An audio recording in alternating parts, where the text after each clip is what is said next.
অনুরোধ, আপনারা মিডিয়া, আপনাদের আরেকটা নাম আছে, আপনারা জিরোকে হিরো করতে পারেন, হিরোকে জিরো করতে পারেন।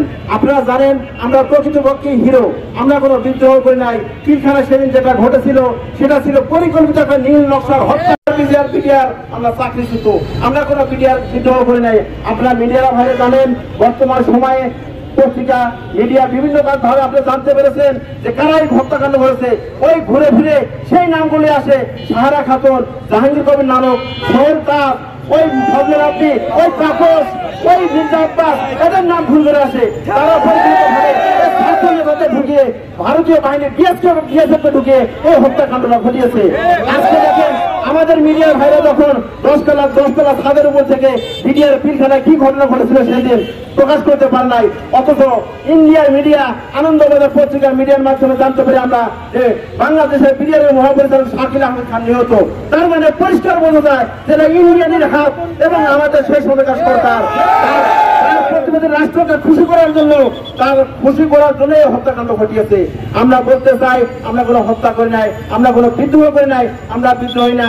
আজকে যদি বিদ্রোহ করতাম, বাংলাদেশের প্রেক্ষাপট দেখেন, একজন রাইফেল সদস্য, একজন বিডিআর ভাই কোন জঙ্গি সংগঠনের সাথে জড়িত নাই, কোন অপকর্মের সাথে জড়িত নাই, মাদকের সাথে জড়িত নাই, কোন রাজনৈতিক দলের সাথে সক্রিয় ভাবে জড়িত নাই।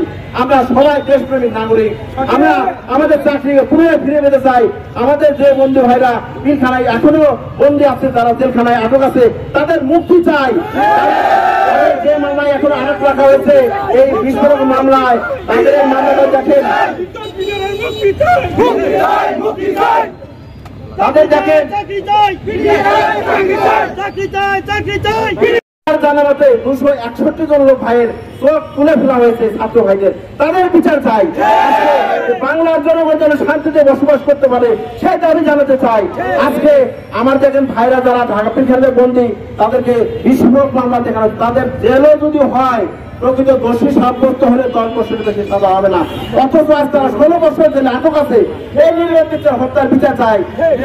যখন আইন ছিল বিডিআর বিচার, এই যারা পিলখানার বাইরে ছিল তাদেরকে গ্রেপ্তার করতে পারবে না, তাদেরকে জেলখানায় রাখতে পারবে না, তাদেরকে সিআর মামলা দেখিয়ে একদম বেআইনি ভাবে তাদেরকে জেলখানায় রাখা হয়েছে, তাদের চাকরি ছিনিয়ে নেওয়া হয়েছে, তাদেরকে জুলুম নির্যাতন করা হয়েছে।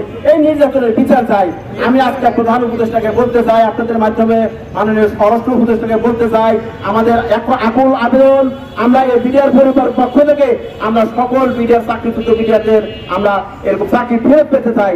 একটা ব্যাচ ছিল 76 নামে, মানে একটা রিক্রুটিং ব্যাচ ছিল, যারা দেখেন সবচেয়ে লজ্জাজনক একটা ঘটনা, তারা ট্রেনিং অবস্থায় ছিল, তারা চাকরিতে জয়েন করে নাই, তাদেরকেও বাদ দিয়ে দেওয়া হয়েছে। আমার দাবি ওই ব্যাচটাকে পুনরায় মৌলিক প্রশিক্ষণের মাধ্যমে পুনরায় চাকরিতে নিয়োগ দেওয়া হোক। আমার দাবি পিলখানা যারা বন্দী আছে তাদেরকে মুক্তি দেওয়া হোক। আজকে জেলখানায় যারা বন্দী আছে কাশিমপুর কারাগারে, তাদেরকে মুক্তি দেওয়া হোক।